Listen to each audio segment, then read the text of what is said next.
I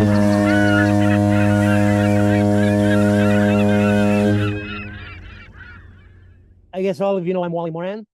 This is the Sailing South First Timers Guide to the ICW webinar.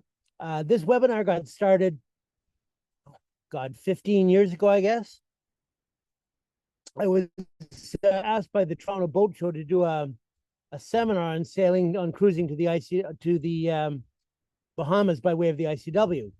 So what I did was I started asking people who'd already done the trip before me, because I'd only done it a few times. And I said, what would you have liked to have known before you started the trip? What would have helped you the most, knowing? And remember, this is back before YouTube. This is back before Facebook. This is back before all the stuff that we've got available to us today to help us get south. So I got all kinds of answers, and I sat down and I did this presentation, and I walked into the room at the Toronto Boat Show, and it was a big hall, and it was packed. There were people on the stairs. There were people shoving in the doors, because nobody had ever done this seminar for the boat show before. So we went and did our full hour thing. We answered lots of questions. I spent another 3/4 of an hour after that session answering more questions in the outside room. And that night I stayed up till 3:45 in the morning redoing the seminar so that I could answer the questions that people had that I hadn't answered. And I've continued that process every time we presented the webinar, seminar, webinar, whatever you want to call it. And I try and keep it as up to date as possible and answer whatever the newest questions are, because there's always something different. So with that in mind, if you have questions, you can either send them via messenger. Hang on a second. Yeah, okay. That was a messenger. I thought it was a question for the webinar. You can either send them via messenger on Facebook. You can put them in the chat box here, or you can ask them out loud at the end of the webinar, and I'll try to answer them all as we go. Can I turn the volume up a bit? My volume is up as high as it is. I don't know if there's what the problem might be in terms of, is anybody else having trouble hearing? Yes, no? Are we coming clear? Hang on a second, I'll do an unmute here. No. Good. It's All good? clear. All clear Okay. here. Okay, good. Mary, I think the problem may be with your computer or your connection, and I apologize for that. Something you should know is that if you do have any trouble following this, I am recording it, and the entire webinar will be posted online sometime either tonight or tomorrow, depending on how long it takes me to process it. So this seminar, now we're going to have to struggle for a minute with the computer here to make this thing work. And of course, it's not working properly. Bear with me. Keynote. Okay, play. Okay.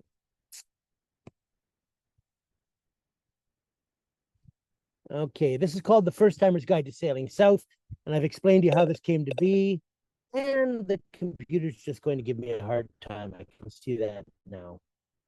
Okay, well, there's more than one way to skin this cat. Bear with me while I make an adjustment here.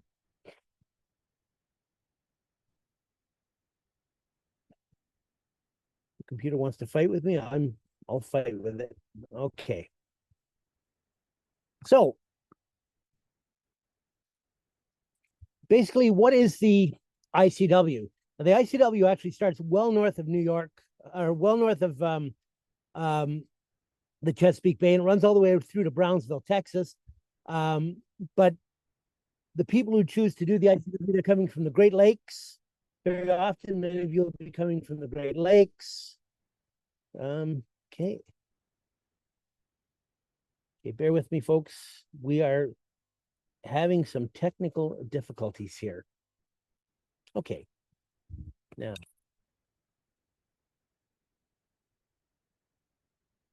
Okay. Anyway, they're coming from the Great Lakes, they're coming from the Northeast, they're coming from all over, and they want to do the ICW from Hampton all the way down to Miami. And then for many of you, it'll be on to the Bahamas. And before we're done this 4-part series, we'll also be doing a talk about how to cross the Gulf Stream to get to the Bahamas. So stay tuned, because there's lots of information available for you here. Now, in this 4-part series, we're going to discuss how to cruise safely, how to cruise comfortably, because a lot of people, they anticipate a lot of discomfort on the ICW, and it shouldn't be that way. But the other aspect is this is supposed to be fun. I want you to enjoy this. I'm now approaching my 50th, maybe more than that, passage on the ICW. And every trip, I find something new and interesting every single time. I found giraffes. I've seen an elephant walking alongside the ICW one time. I've seen ring-tailed lemurs. There's a kazoo factory in one place. I mean, there's all kinds of fascinating things if you know what you're looking for and if you take the time to explore. Now, in this seminar, we're going to discuss topics about starting out. We're going to talk about what equipment you should have, provisioning, training and skills you should have, what charts and guides, the handy apps that are available, where your sources of reliable information are. I mean, it's Facebook and the internet. There's lots of information available, but not all of them are good. We're going to talk about navigation. We're going to talk about dinghies. We're going to talk about anchoring, crossing the Gulf Stream, which I mentioned, how to deal with current and tide, because a lot of you are going to be Great Lakes boaters, and you're not going to be familiar with either current or tide. So we're going to talk about how to handle that. We're going to talk about where the good anchorages are, where some of the good marinas are, how to communicate. We're going to talk about your attitude and how to develop a good cruiser's attitude. Bridges, shoal areas, basically whatever it is that you think you need to know. And if I miss something or there's something you specifically need to know, just, give me a shout out and I'll add that in. Now, the one thing I like to remind people, and this goes to the men more than anything else, okay? Cruising is supposed to be fun. You've got to take time to enjoy your trip, to enjoy your partner while you're cruising. So try and, at a minimum, try and schedule a marina day every week to 10 days, okay? You don't have to anchor out all the time. In fact, there are times when it's not all that easy. You want to take the time to relax, do some laundry. You're going to have boat chores. I know that's hard to believe. And there's going to be the occasional bad weather that you want to duck out on. You want to get off the boat and take a break. You want to explore a little bit, chase a frisbee, walk on the beach, chase your dog, chase your wife. She might like that. Go shelling, whatever. You should have a plan, but you shouldn't have a schedule. Whereas one guy I know said, he says, I don't have any schedule. He says, I hardly have intentions. And that's the attitude that you have to go with. Take your time and do it right, and you'll find it's an incredibly enjoyable trip. Now, one other thing you should remember, stuff is going to go wrong. If you're a boater, you should expect to break, anchors are going to drag, storms are going to happen, schedules, God forbid you have one, but they won't work. I'm laughing about the outboard will screw up because I've just finished redoing my outboard. Maintenance is mandatory, and there are going to be times that you're going to be hugely discouraged, okay? Expect it, live with it, embrace it. It's all part of the experience. Now, talking about discouraged, my first trip down the ICW, I left from Annapolis on December the 12th. It took me almost 2 weeks to get to Norfolk, if you can believe that or not. And the reason for that is I'm coming down, I'm about midway down the down the Chesapeake Bay. Got you freezing up. I have had a great, I can't help that. I'm afraid that's the system. It should break free in a second or two. Got it. In any event, where was I? I'm coming down the Chesapeake Bay. I've had a great day sailing. The winds have been off the quarter. I've been clocking 7.5, 8 knots the entire day. I turned to go up into, I believe it was Milford Haven, which is a nice big bay to anchor for the night. And all of a sudden, everything went wrong. The Genoa hung up. I couldn't get the Genoa down. By the time I finally got the Genoa down, I'd lost my position. I turned around and I managed to put the boat aground. And now all that great buzz from the entire day is totally blown. I'm completely frustrated and discouraged. And I'm thinking to myself, what am I doing? What makes you think you can do this? You're out of your mind. Go back. And anyway, it took me 3 days to get my mental attitude back and to continue going on down the Chesapeake Bay to get to Norfolk, to get on further south, to get down to Miami. And I'm glad I did. I'm both glad that I kept going, and I'm glad that happened, because I can explain to you and I can comprehend when you guys get discouraged or frightened or whatever, okay? Sometimes you just have to push through it, and other times you just have to sit back, leave the anchor down, chill and relax for a day or two until you got your mental attitude back. It happens to all of us. Now, something to remember, there is no CTO or Towboat US in Cuba, or in Canada, I should say, in the That's interesting. How'd that one get in there? Okay. It's all about attitude. Okay. What happened to me there on that picture? I went into Cuba. I'd never been to Cuba before. The Guarda guy is telling me to go. He's actually telling me to go left. I don't speak Spanish. I didn't understand him. I went right instead. I went on top of a shoal at high tide, and my boat sat there for 24 hours at that angle. It was very, very frustrating. But the thing is, it's again all about attitude. It's all up to you how successful your trip is. Okay. And if you feel your attitude's getting bad, like I said, take a break. That's the best thing you can do for yourself. Now, here's some of the scenes you'll see when you get south. That first picture there is on the upper left is an anchorage in the Gementos, Pig Beach, obviously, and the bottom right corner is just a lovely anchorage. One of the beautiful scenes it's over and over again. Now, talking about attitude, if your wife ever looks at you with that look on her face while you're cruising, or that look, or God forbid that look, if you ever feel like that, or that, and if you ever have that kind of feeling about the way the day's gone, just remember this much. You could be here staring at a computer screen. You could be in a traffic jam somewhere. That's the Toronto 427. If you've ever spent any time there, you know what a traffic jam is all about. Or you could be here shoveling snow. Instead, you're on a boat heading south. So life is obviously promising to be better. Just always remember that if you feel your attitude going bad.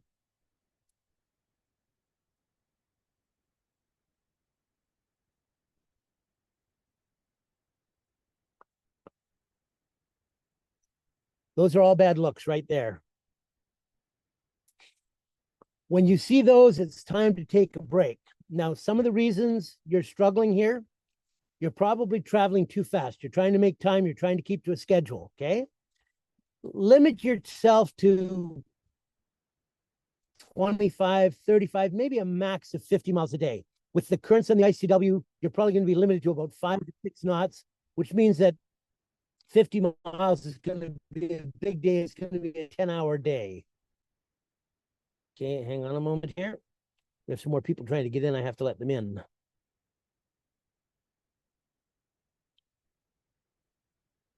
Okay, we got everybody here. For some reason, the computer thinks that I'm talking in French. Okay, there we go. Now, as I was saying, you're traveling too fast, you're trying to keep to a schedule, and you're allowing yourself to become frustrating. Remember, again, cruising is supposed to be fun, and if it is not, you know what you're doing wrong, okay? Something is wrong, you got to figure out what's wrong, you got to change it. And because if you don't, you're going to be one of these people that gets down to Miami, and you immediately put the boat up for sale. I see it all the time, okay? So keep your attitude in mind. There's nothing more important than having a good, healthy attitude when you're cruising. Now, what is the ICW? It's 1,095 statute miles, basically made up of rivers, canals, bays, and channels, and they're mostly protected from the Atlantic. It starts at mile 0 in Norfolk, Virginia, and it ends at mile 1,095 in Miami, Florida. There's lots and lots of great cruising, lots of wonderful anchorages, all kinds of friendly towns and villages. I'm in one now, a place called Southport, North Carolina. It's at the bottom of the Cape Fear River. Just down the road, they're actually filming a movie. But there's lots of history all up and down here. Now, many people do see the ICW as a purgatory on their way south instead of the enjoyable passage that it's actually meant to be. Now, leaving the Great Lakes, for those of you who are up north, you're going from Lake Ontario, you're going to leave via Oswego, New York, or Lake Champlain into the Erie Barge Canal. If you're in Lakes Erie, Huron, Michigan, or Superior, you'll probably go via Toronto to New York and get to the Erie Barge Canal. Now, you can also go out via the St. Lawrence Seaway, but again, why would you? The canal is easy, it's expensive, and it's a really enjoyable part of the trip, which a lot of people find hard to believe because you've got your mast down, but it is a lot of fun. Okay, there we go. Now, for those of you who are coming down from the Great Lakes and have to step your mast through the Erie Canal, don't wait until you're underway to learn how to step and unstep your mast. Help the other sailors at your marina at spring commissioning and fall haul out. take lots of digital photos and notes of the rig, because guaranteed you're going to forget how it all went together. Those digital photos will help you to remember how to put it back together. If you bought any new gear, now's the time to install it and inspect your antenna, your blocks, anything like that that's on the mast. Check your standing rigging, your tangs, chain plates, and you're looking for any cracks, any rust staining, any wear, any damage. Okay. Remember, your mast on a sailboat is something that you don't get a chance to inspect very closely very often. So when it's down, it's the time to do it. Check your spreaders. I was fortunate. When I replaced some rigging several years ago, a friend of mine went up and he actually noticed that the pin holding my spreader onto the mast was starting to work its way loose. And as a result of his very timely observation, I was able to protect my mast. So when your mast is down, check all these things over. Now make sure that your furler is, when you bring your mast down to the deck, make sure that your furler is well supported and it's tied off to the mast.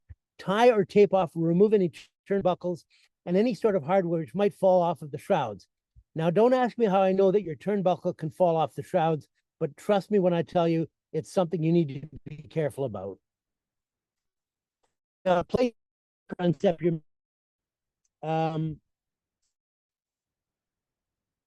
there's Sugarloaf Marina in Port Colborne.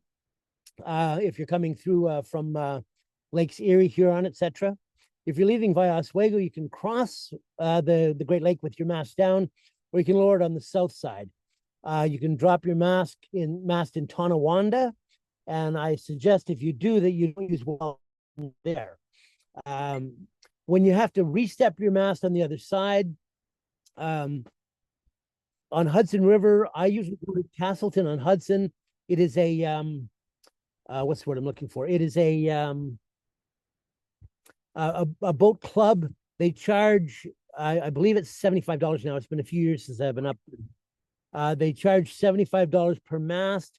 And the trick is you help the guy in front of you, the guy behind you helps you, and then everybody goes off to the bar for cheap beers. You can also go down to Hoppano's Marina, which is on the Hudson, and you can have your mast step there. They do a very good job, although you will pay considerably more for it. Now, as I mentioned, after unstepping your mast, tape down or remove all your turnbuckles and other gear. Make absolutely certain that your mast cannot move forward or back. What you want to do when you put your mast on the deck, you want to spring it like you do your boat at a dock, okay, with lines running forward and backwards. What you don't want is, as you're going through the water, you don't want your mast plunging forward and moving backward, even a millimeter, because as it does that, as you're moving, it eventually stretches and loosens until finally your mast is loose and at risk of falling off your deck. That's not something you want. When you're on the canal and you cross the Lake Oneida, don't cross it in strong winds. It can pick up a really nasty chop. Now, here's a couple ways of tying down your mast. As you can see, you want to tie it down. Usually what I usually do is I just use a couple of 2x4s. I make an X, and then I make a small stand just in front of the companionway so that the mast goes over my head. Both of these cradles are quite strong, but they are a little bit overbuilt, in my opinion. You don't have to go to that much work, that much effort. But if you've got an inner engineer that you want to let loose to play, that's what you can do. Notice the person who built this one put carpet to protect the mast and the deck. And at the bottom picture is a simpler setup with just a pair of 2x4s crossed and another one to give it some support. Now, some of your basic canal questions. Can you see forward? Stability. Is the mast solidly secured both up and down and fore and aft? Is your mast supported in the middle? You don't want it to flex.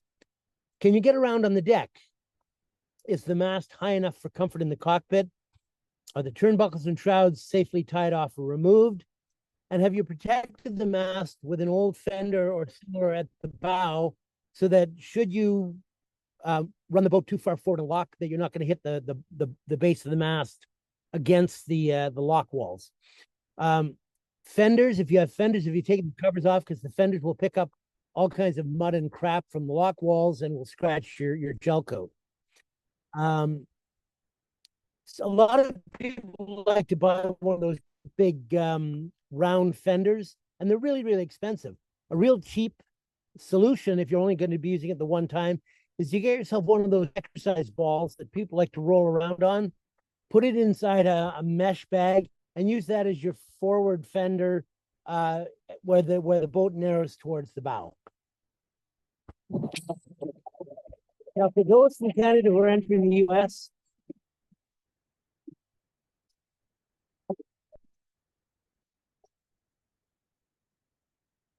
there's this horrible thing called the cruise net. And for those who are familiar with the cruising permit, yeah, it really is that bad. I'm not going to go into a lot of detail, but when you get your cruising permit, when you cross the border and you clear in and you get your cruising permit, make certain that you ask where to check in. Some people will tell you to check in every day. Some people will tell you you have to check in every region. Some people will tell me that I didn't have to check in until I got all the way down to Miami, which was completely wrong. And he told me that at the Annapolis Boat Show of all things. When you phone in, should you be phoning in and not using the roll map, get the name of or the badge number of the agent that you're talking to, so that if you get called on it, if you get stopped by Customs and Border Patrol or Coast Guard, and you get called on not having cleared in, you can say, I did what I was told to do, and here's the agent's name. Okay.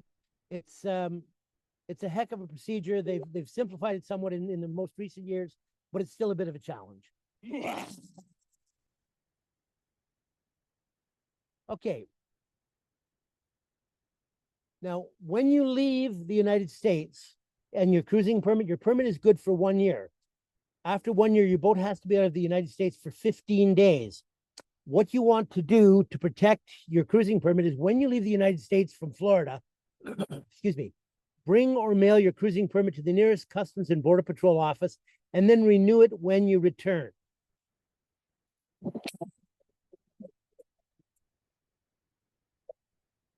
Kevin, yes, this is only for cruises from foreign ports such as Canada or England or wherever. Okay, now to talk about a bit more of the specifics, if you're doing the Erie Canal to New York, you want to bring gloves because the lines that are on the locks are quite slimy. You want a good sturdy boat hook or several sturdy poles to fend off the walls. The lock masters are incredibly helpful because they recognize for a lot of people, this is the locks. The locks themselves are not very turbulent. If you have done the Welland Canal between Lakes Erie and Lake Ontario, that's a much more challenging and much bigger lock than anything you'll have on the Erie Canal. You'll get mostly free tie-ups, free electricity, and free water in most towns. And most of the tie-ups are near towns, although sometimes you find yourself tying up just outside of one of the locks. Remember to fend your boat very, very carefully or to use rubber tires. If you do use rubber tires, duct tape them so that you won't get water inside them because that adds a lot of weight. And it also helps to keep your hull clean. The weight is hard on your wires. If you have fender covers, I think I mentioned this, remove the fender covers because they will pick up any crap that's on the lock walls and will scratch the heck out of your gel coat. If the wind is behind you on entering a lock, make sure that your Dodger windows are open because otherwise the Dodge will act like a parachute and it can blow you sideways in a lock. Again, don't ask me how I know this and how I know that it's very embarrassing if it happens. Just remove Dodger windows. Okay, once you're through the locks, and you should plan on taking 7 to 10 days to do the locks.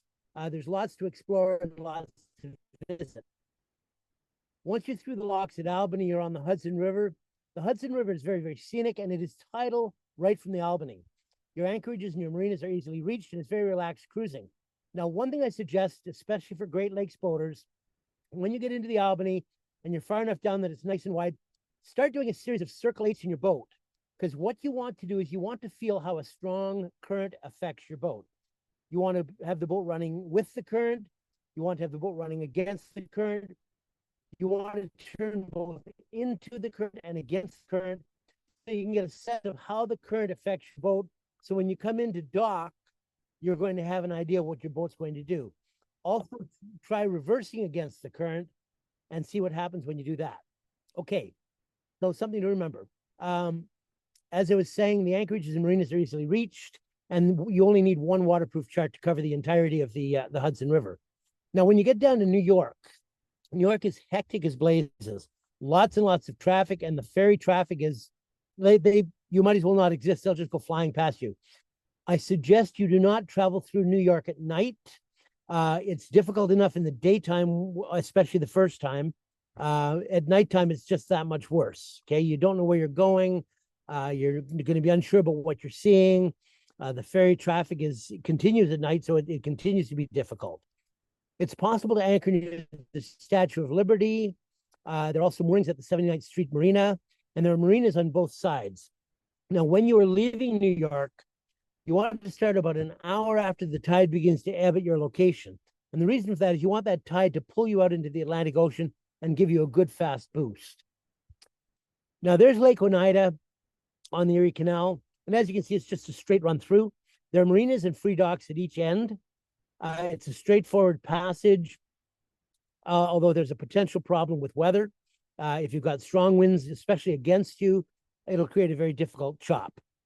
Again, as I mentioned, make certain your mast is well tied to your boat. Check your lines every morning before heading out and make sure that they're tight, that they haven't loosened up from the day before.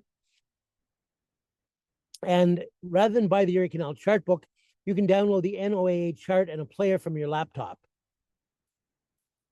Okay, there's not a lot of sailing on the Hudson. That's until you're about halfway down. That's West Point on the left there. That's the Pride of Baltimore on the lower right hand, sailing on the Hudson. You'll see lots of classic boats, especially classic sailboats on the Hudson River. And a good place to stop if you want is the Nyack Boat Club, north and west of the Tappan Zee Bridge. You can either moor or you can anchor. If you want to visit New York, this is a good place to stop because it's convenient to grab a train. It's a friendly club with good facilities. First time I stopped there, I anchored out and I dinghied in. I think it was a Saturday afternoon and they were having a barbecue. So I go walking up and some guy walks up to me and he hands me a beer and he says, the burgers are over there. He says, welcome to the club. Have a good time. Let us know if you need a ride to a grocery store. And I just said, hey, this is great. So keep that in mind if you need a place to stop, especially to tour New York. This picture here's a young man who was crewing with me on a delivery one time. And I took that picture of him beside the Statue of Liberty from the boat. We were delivering. We'd had a really rough ride up the Jersey coast and he'd been seasick for most of it. So my promise to him was that if he survived, I'd take a picture of him beside the Statue of Liberty. And, you know, even for Canadians coming south, the Statue of Liberty is a really iconic, especially today, come to think of it, considering what the date is. It's a very iconic landmark for anybody traveling south. As I mentioned, New York Harbor, lots of fast ferry traffic. Don't assume that the rules of the road are going to be obeyed by the people that are going past you. It can be very rolly, especially with a wind against tide situation, but something like the 79th Street moorings and marina, very convenient to the city. If you want something a little fancier, Liberty Landing on the Jersey side is fancier and the prices do reflect that. Okay, leaving New York, from New York to Cape May is 115 nautical miles. You can do this in one big jump and do it as an overnight passage, or you can go 3 to 4 days harbor hopping, Barnegat, Manasquin, Cape May, and then, or not Cape May, but Atlantic City and then Cape May. Be sure that you pick your weather because any kind of a strong wind out of the north, northeast, or east will make the inlets impassable. And when I say impassable, I'm talking about 5 to 6 foot standing waves. Once you leave Cape May, you're coming into the Delaware Bay and the Delaware River. You want to use the incoming tide to make your way upriver. It's about 42 miles from Cape May to the C&D Canal. So if you leave Cape May about a half hour to an hour after the tide starts to flood, then what will happen, you will get a good strong current that will push you the entire way up and boost your speed quite a lot. If the wind is strong out of the north, spend another day in Cape May because it's just going to be miserable and unpleasant. Now, this river is one of the first places where you're going to come across a lot of large vessel traffic. What I suggest is that you stay to the edge of the channel. You're still going to have at least 30 feet of water there, and you're not in the middle contesting that space with freighters and tankers. Now, dealing with large vessel traffic, what you want to do is you want to make a habit of communicating and monitoring on both channel 16 and channel 13, which is the commercial vessel traffic channel. If you have a situation meeting a big boat and you're not sure what to do, identify your vessel. In other words, a southbound freighter. This is the red sailboat Gypsy Wind. I'm off your port bow. I will be continuing on the edge of the channel. Communicate back and forth. They appreciate that, knowing that. If you have AIS, of course, you will have the vessel's name and you'll be able to call it by name. Now, if the crew on the larger vessel suggests something you should do to keep clear of that other vessel, take their advice. Okay, they know what their vessel can do. They know how fast their vessel can stop, and they know where you need to be. Never, and I shouldn't have to say this, but I make a point of it because it happens. Something goes wrong every year. Never cross in front of a large vessel, no matter how far away it is. If you can see it, it's too close. Always cross behind it. Okay. Don't assume, especially when you're on the ocean, by the way, don't assume that the larger vessel will see you. It may not. If you're dealing with barges and tugs, avoid tow cables, okay, and avoid the prop wash from large vessels. These are very, very dangerous. Basically, you should make it a point to never get close to a large vessel. Now, they actually wrote a book about how to avoid huge ships. It's available on Amazon, and they have some really handy suggestions. For example, don't charge a huge ship at full speed in an attempt to scare it off. It works with coyotes, but it's not effective with huge ships. Don't attempt to jump over the huge ship. If you feel you need it, like I said, that the book's available on Amazon. Okay, this is why you don't go down the Jersey coast in a nor'easter. That's the Manasquan Inlet. And in good weather, it's a nice, easy inlet to enter. But as you can see, in this situation, it's a monster. And I'm not trying to scare you, but make you aware of things that you may not have experienced.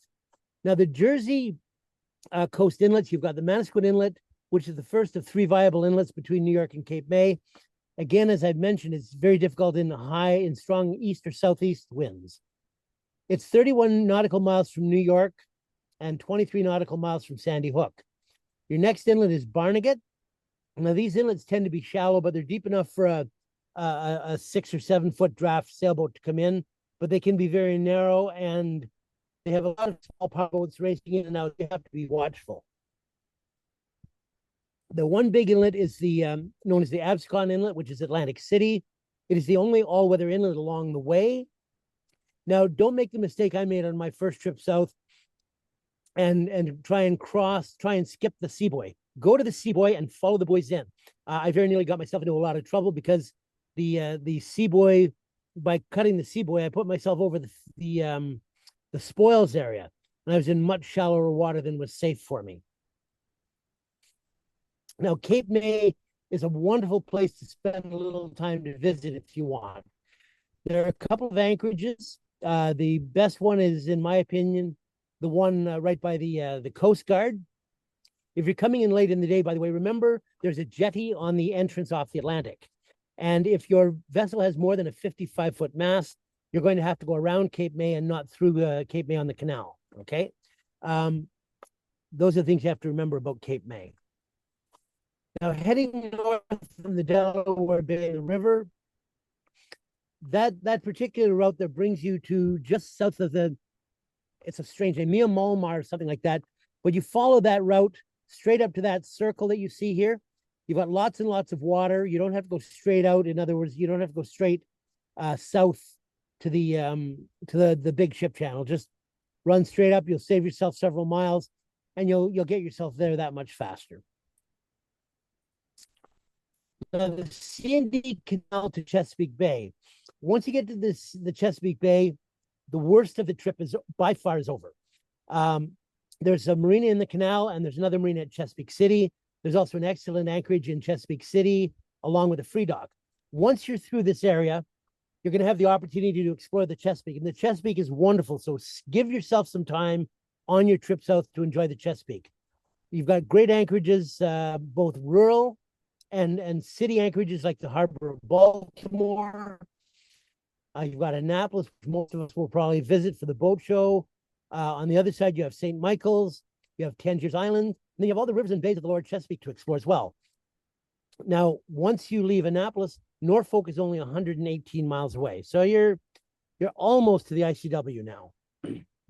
Now, I said we would talk about apps, especially for Northerners, Great Lakes boaters who are not familiar with tides and currents. What you want to do is you want to get an app that gives you both tides and currents. My personal favorite is what is called My Tide Times Pro. And that's the image that you see when you go onto the App Store to purchase, or not to purchase, it's a free app.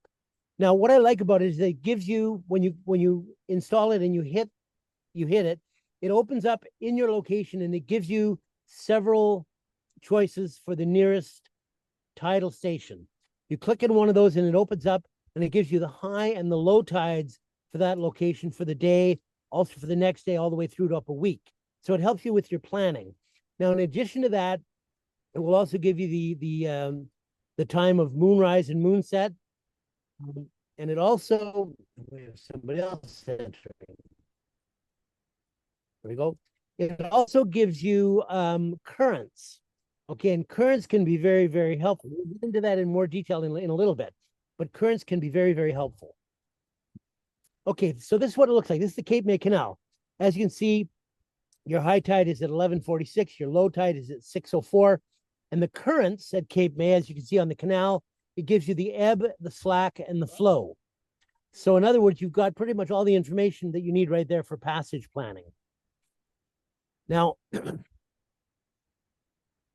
you'll notice also that and then further up on the Delaware Bay, your times of slack are different. In fact, they're different by what? That's 6.5 hours, I guess. Okay, because the slack moves up and down the body of water that you're on. Just the tide moves up and down. Okay, so and I'm not going to get into a big lecture on navigation. That's our purpose here. But by understanding that slack will be happening at different times in different places, or that the max flow will be happening at different times, different places, you can plan your arrival at a marina so that you come into the marina at slack tide if that is what you feel you need to do, or you can plan your trip so that you carry the flow or the ebb of the waterway with you to give you your maximum speed. Now, I'll talk more about this later, but just understand that this information can be useful for your passage planning. Now, again, for those who are not familiar with tides and currents, the timing of low and high tide does not equate to the current. In other words, when you hit high tide, okay, that doesn't mean the current is max right there. The current will actually carry on in the same direction as it was when you were coming to high tide for anywhere from, depending how close to the inlet you are, anywhere from 15 to 20 minutes to as much as 2 hours later. Now, these are relatively, they're not that difficult to understand, but it takes a little bit of training. And this is why I suggest if you're going to go cruising and you haven't had a lot of time in the boat, take some training. For example, if you go, you can take what's called the basic cruising standard. It's approximately 30 hours. It qualifies you as a skipper in daytime and in familiar waters and in winds up to 26 knots. The intermediate cruising standard is the standard that charter companies are looking for. You have advanced, something you should take, even if you're using all apps, even if you're using a chart plotter, take it anyway, is basic coastal navigation.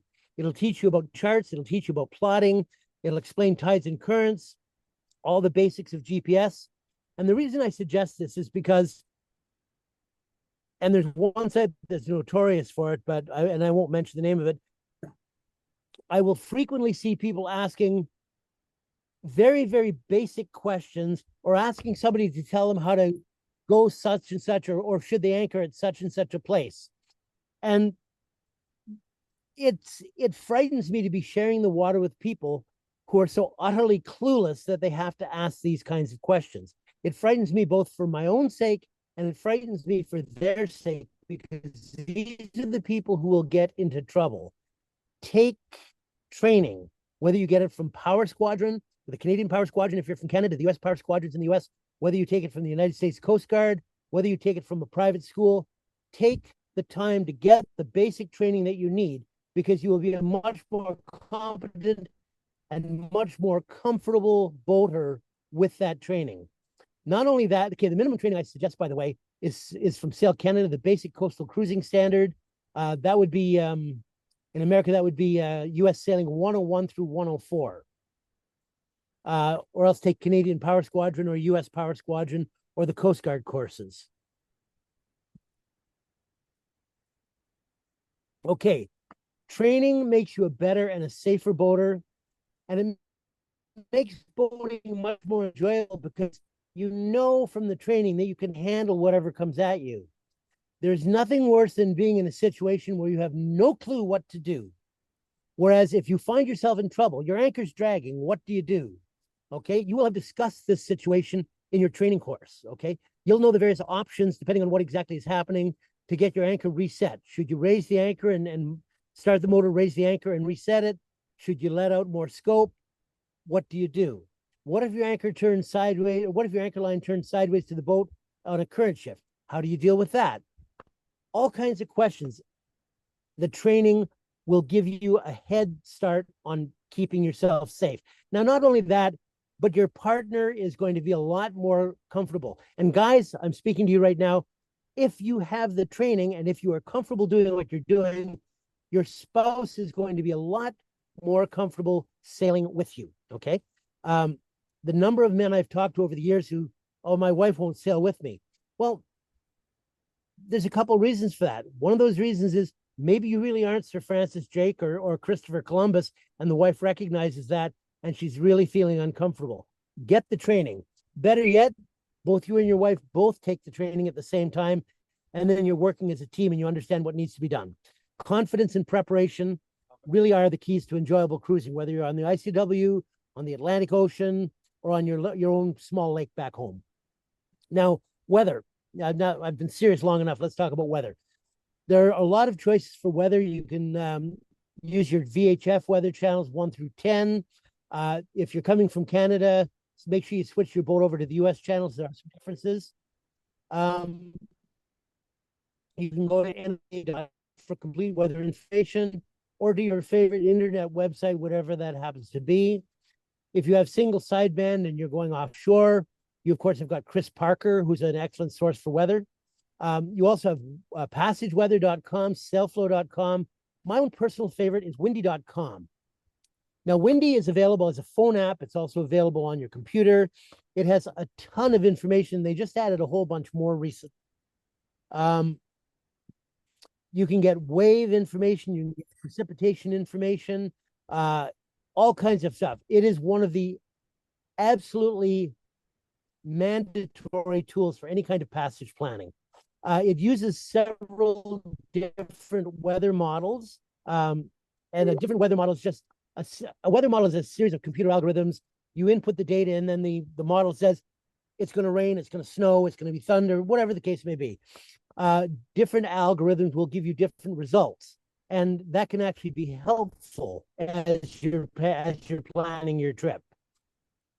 Now, the different weather models. Do you stay put and drink rum? Here's 3 different models, and as you'll notice on the left, they show 3 fairly significant different types of weather for the same location at the same time. Okay, so do you go? Do you stay? Do you punt? For the football fans out there. So what really happened? Okay, as you can see, we have somebody who I'm hearing there. If you can just mute your microphone, thanks. Okay, so as you can see by the forecast, the upper one, the GFS forecast, showed a fairly nice weather window that would have gotten you to the Bahamas without any real problems. Okay, the NAM forecast showed something a little bit more challenging, and the ECWMF forecast on the left here at the bottom is actually what happened. And as you can see, it got ugly. So the key to this is to remember when you are doing weather passage planning, take a look at several different models. If the models are radically different, as these three models are, okay, then what you want to do is stay. What you actually want to see is the weather models all giving you the same information. When the weather models correspond with one another, that's usually a good sign of the fact that they agree that that's what the weather is actually going to be. Okay, now for marine weather links, this is a list of the various weather links. You've got the National Hurricane Center, which I monitor fairly closely, right from July all the way through to about November. And that's nhc.noaa.com. Now, the guys at the National Hurricane Center, they change the layout of the dam site every year. So every year I have to hunt for my favorite page. You'll probably find the same thing, but there's all kinds of information there. If you look at it clearly, you'll notice there are two weather systems that are coming across the Atlantic. There's a possibility that one of them will arrive on the U.S. shores as a, or at least as of 2 days ago, will arrive on U.S. shores as a, at least a tropical storm, if not a hurricane.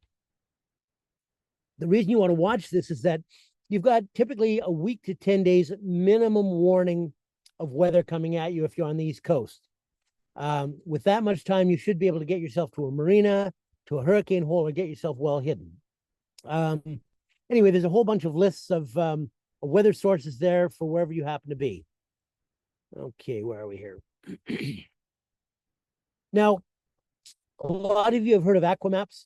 There's Aquamaps, there's Navionics. My personal favorite happens to be Aquamaps for a lot of reasons. It's easy to use, it's very low cost, very accurate, and they have a ton of supplementary information. For example, they have the waterway guide anchorage information and marine information. So if there's information you need to know about the location you're going to, you scroll to that location in Aquamaps, and then you just research that information. The company gives you excellent support. I'm actually hoping that we'll have the owner of the company, Giorgio, on for a short session during this 4 weeks. You can use this also as a backup plotter. Now, something that they have added in the last year or so that is absolutely amazingly helpful in the ICW. They have added the hydrographic maps. What the hydrographic maps show are actual soundings of the ICW. And with these soundings, you can pick your way through the difficult spots. Now, I've come all the way from Daytona in the last, I think 6 weeks. I'm currently in North Carolina, and I have had no problem at all, even approaching low tide, going through difficult sections like Hell Gate, because the hydrographic chart is showing me precisely where the deep water is. Now, we'll get into that in a little bit more detail later on, but keep that in mind about Aquamaps. You'll find it very, very useful. You can use it on your phone. You can use it on your plotter. Okay, a couple of locations. This is the entrance to the C&D Canal at the top of the Delaware River. Okay, so as you come up, I think you can see my arrow. You just come up, hang a left. Remember, you're going to find some big ship traffic around here, so be watchful for it. And once you come in, it's a nice, easy, straight run. I think there's 2 bridges. Both of them are well over 100 feet, so you don't have any mass concerns there.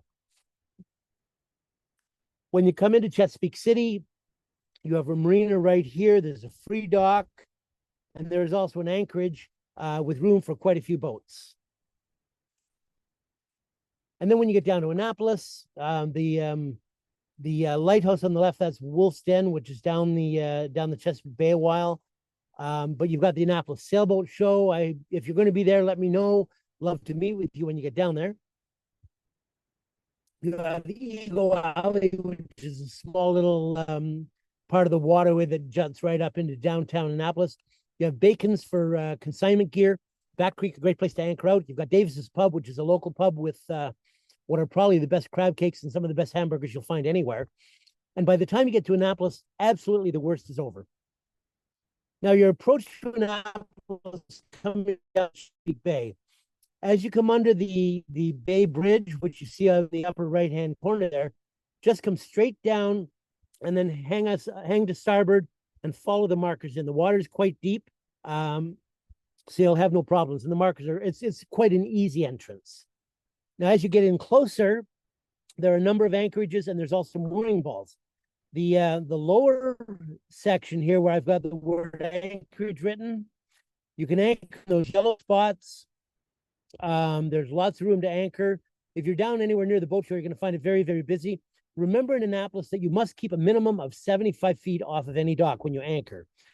So it constricts some of the anchoring areas. If you decide you want to take a mooring ball, call the city, and they will assign you a mooring ball. Alternatively, you can go through the bridge at Spa Creek and run down to the anchorage that's at the bottom of Spa Creek. One of the nice things about Annapolis is that there is usually a dinghy dock at the end of almost every street. And I believe that's actually a city ordinance, that they must have, every city street must offer water access or shore access coming from the other direction. So if you're anchored in Back Creek, for example, you just dinghy around to the, not 6th Street, although there's one at 6th Street, to the, I think it's 4th Avenue. Dinghy around to 4th Avenue, tie your boat up there, and you're right outside of Davis's Pub. You're within staggering distance of Davis's Pub. Okay, there we go. You can see I've got Davis's Pub marked off. I've got the dinghy dock marked off. That area that I've got marked there, there's basically no anchoring. You might see 1 or 2 boats in there during the boat show, but generally you're going to anchor behind that. Whoop, where are we here? Now, I get asked all the time, what should I bring with me on the ICW? But I think it's more important to consider what you don't need. Now, this picture here is a couple that they took one of those private trimarans south from my old marina in Penetanguishene, Ontario, which is up in the bottom of Georgian Bay. I don't know where they put this stuff. They must have cleared out the local IGA and the local grocery stores. I mean, they had cases and cases and cases of stuff, and they just kept loading their boat up and loading their boat up. You really don't want to work that hard. And the reason for that, other than the priorities, of course, if you're Canadian, you want to bring your Alexander Key Spear and your Tim Hortons, because you're not going to find those down south. But in terms of provisioning, you're never on the ICW more than 20 or maybe 30 miles in 1 or 2 cases from the next place where you can get at least basic provisioning, okay? And the reason for that is there's all kinds of small towns and villages along the ICW that you can stop at if you need to. So if you want to know more about provisioning, you can always Google it. And the last time I looked, there were about 103,000 results. Now, what I suggest you do as your best resort for provisioning advice, and lots of other really good advice too, is go to theboatgalley.com. It's run by Carolyn Shearlock. She has all kinds of wonderful information on cruising, not just about provisioning, but just about every other topic you could possibly imagine. So basically, provisioning is not an issue anywhere on the ICW. You're always going to be able to get any fuel or spare parts that you need at the next stop. Now, some parts of Georgia and South Carolina, you may have to watch your distances between marinas for fuel. My boat has a 20-gallon tank, so I will typically carry an extra 5 gallons to be on the safe side. But generally, your marinas and your anchorages can be very easily reached. What it'll mean is that you'll be doing some fairly short days, and the odd time you'll get some long days. So plan ahead and keep in mind the tides and the currents, especially if you're anchoring, okay? If you've got a strong current against you, it may mean you have to plan on a shorter day. Now, some of the gear that you should have with you, okay? Now, something I don't mention here, but I just need to make a point of it. Make sure that you have a spare fan belt. Make sure, alternator belt, I should say. Make sure that you have a spare water pump belt. Make sure you have a spare impeller. Make sure that you have some of these basic mechanical things, and make sure that you know how to install them, okay? It's not difficult, and while you're still back home at your home marina, have your mechanic come over and say, hey, look, I'm planning on going cruising. Would you please teach me how to install my impeller? Would you please teach me how to bleed the diesel engine? Some of these basic skills will get you out of trouble should you find a problem, okay? And none of them are hard. None of them are really difficult, but they're important to know how to do it. Now, equipment that you should bring with you. You should have a handheld VHF. And if you have a handheld VHF, make sure that it's waterproof and make sure that it floats. Because if you drop it overboard, it sinks. It's not good. It's handy for bridges. It's handy on the canal with your mast is down. And it's excellent for onshore crew communications. And if your VHF should fail for some reason, it's obviously a good backup until you can get a new one. Make sure that you have also a handheld GPS. Again, it's good for backup. and also for any dinghy adventures that you're going on. Okay, because obviously you can't bring the big boats VHF on your dinghy. Bring along a set of paper charts. Now, for paper charts, I suggest Moeller's. It's now actually Kettlewell's chart book, and it's an excellent chart book available on Amazon. Just look up Kettlewell ICW chart book, and you'll find it. If you can, get the old companion guide to it, and you want the waterway guide for the ICW, which will give you lots and lots of help. You should have your dinghy, and obviously should be in good condition. My first trip south, the dinghy that I had was a really bad one. It actually sank finally, and when I got to Naples, Florida. So get yourself a good one, because it's your mom vehicle. It's your station wagon. It's the thing that you're going to need more than almost anything else. It should be in good condition. You should have the required safety equipment, including oars, an anchor, properly sized PFDs, and a sound generating piece of equipment such as a whistle. Make sure that your outboard is dependable, that it's sized appropriately to your dinghy, that it's tuned up, and that you have a lanyard, okay, and that the lanyard is attached to your wrist, because in some locations that is the law. For your boat, carry a spare anchor. And in case of loss, in case you lose an anchor, of course, and also if you decide that you want to try Bahamian mooring. Your PFDs should be the best quality that you can afford.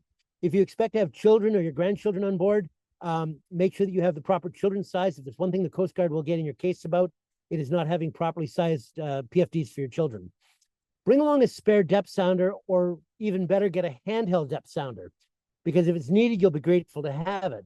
Now, the handheld depth sounder, should you go aground, you can hop in the dinghy and you can sound the water around your boat and find the path to freedom again. Also, bring along work gloves. They're handy for anchoring. They're handy for when you're dealing with the lock walls and around dock pilings.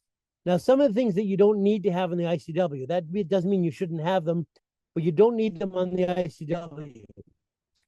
You don't need an EPIRB, okay? You're typically no more than 100 feet from the shore anyway. You don't need a life raft for obvious reasons. You don't, chart plotter is not mandatory. My first 2 or 3 trips on the ICW, I did not have a chart plotter. I used the paper charts and binoculars, and I did fine. And keep in mind, for decades, 1970, 1960s, 1950s, people did the ICW without a chart plotter because they hadn't been invented. So it's not mandatory. Radar is nice, but you don't have to have it. AIS is, again, nice, and you probably should have it, but you don't need it. You don't need excess spares, and you don't need provisions. Okay, we're at an hour now, so let's wrap it up. Do we have...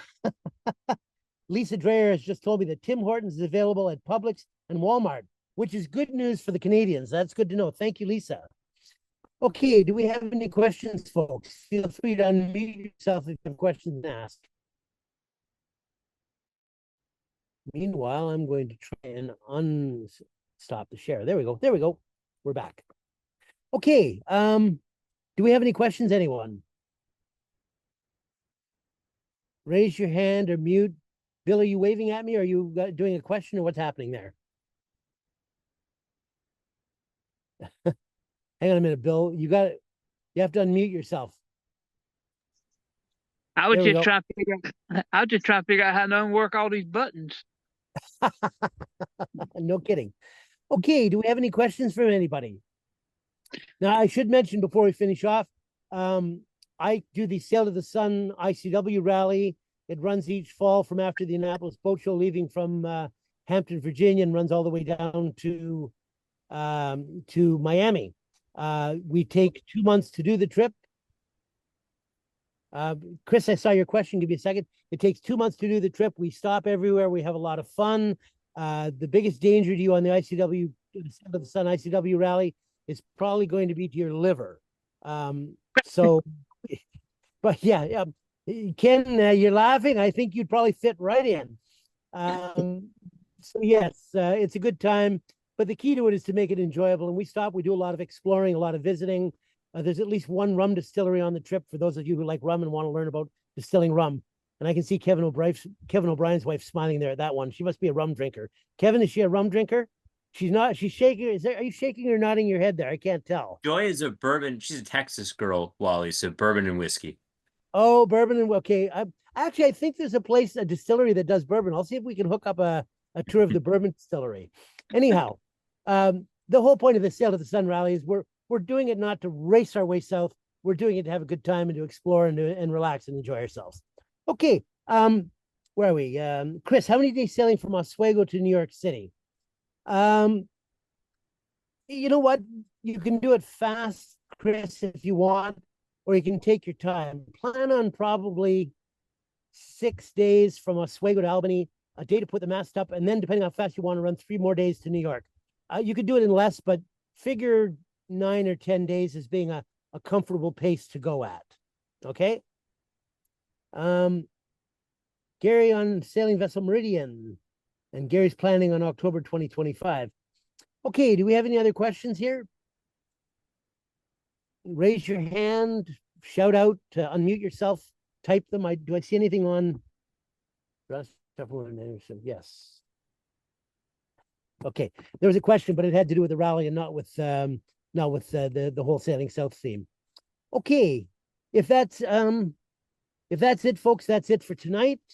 Oh, Kevin O'Brien raised his hand. Yeah, Kevin, what's up? Yeah, well, just a quick one for you. Do you have anyone else, or do you coordinate or help us coordinate folks coming from like New England or further north before the start of the Sail to the Sun? The last part of your comment broke up. People from the northeast. What were you saying? Yeah, Coordinating. sorry, I don't know if I'm coming through clearly now. My question is, do you coordinate or help us coordinate folks who are coming from? I mean, you mentioned the Great Lakes. We're coming from New England, trying to get to Annapolis for the rally. Does anyone help do that if we wanted to join folks on the way down? I suspect that.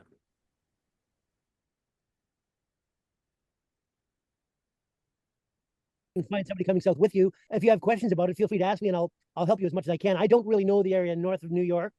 I always head up the Hudson, but I can give you what advice I can, or I can hook you up with people who do have better advice. Susan Olson, you were waving your hand there. I was just saying we're coming from New England. Yeah, we're coming from New Oh, Bedford. you're another one coming from. There we go. We're coming from New Bedford. Like I said, going to be in Annapolis sorry. on October 15th and looking to go from there to Marathon, Florida. So anybody that we can hook up with would be wonderful. You said you're going to be in Annapolis on October the 15th, and you're looking for, and then you died. Can you repeat what you were saying? No, we're just looking for people to tag along with on our way down to Marathon. Right. Okay, well, like I said, on Facebook, I have a site called Sailing and Cruising Buddy Boats. If you go on there and you give your basic information, where you're going to, where you're heading from, you'll probably be able to hook up somebody on there that you can cruise with. Ultimately, let's go to the Annapolis Boat Show and start meeting people. When's the boat show? It's sort of a real gift for everyone. Beg your pardon? When is the Annapolis Boat Show? When is the boat show? You would ask. I think it's the 12th to the 14th, or the 11th to the 14th there this year. If you go on Google and if you Google Annapolis Sailboat Show, it'll give you the dates. Perfect. But I believe it's the 11th to the 14th, if I remember right. Okay. And there'll be a Susan, lot of. I'm sorry to interrupt, Susan. We just messaged you directly with our email address. We're coming from Boston, so we're right in the area. Great. Oh, great. Great. Yeah, Brian, in terms of your comment of video and audio quality, the location that I'm at has got not the best Wi-Fi. That's why I'm recording the seminar, so that if anybody's missed anything or wants to go over something, they'll be able to go online and pick it up from there. Sounds good. So hopefully next week we'll be in a location that's got better quality internet. That's perfect. Thanks, Wally. Okay, anybody else with questions? Yeah, let me just jump in, Susan and Kevin. This is Julie and Jim. We're sitting here in the dark. We're actually coming from Fairfield, Connecticut. So if I don't know, we'll figure out how to connect. We'd love to meet up with you guys. Great. Awesome. I'm thinking we should probably do some kind of a get together at the Annapolis Boat Show, maybe dinner on Saturday night or something, so everybody can get together and meet one another. If there's enough sounds interest great. in that, I can organize that. Love to. Okay, Okay, I'll see what I can do about organizing a plan at Annapolis for the I'm going to say Saturday night just because that probably works for most people. And we'll arrange a dinner at one of the local restaurants. We've done that in the past and it's been a good time. Okay, any other questions? Yes, no? Okay. Thanks very much, everybody. I hope to Thank see you you. next week. We will definitely be at a better location for video quality. Merci aussi, Isabelle Paquette. And we'll see you all next week. If you have any thank questions, you. Thank you. Thank if you you. have any questions, feel free to get in touch with me over the week. Bye for now. All right, thanks very much. Thank you. Bye, everybody.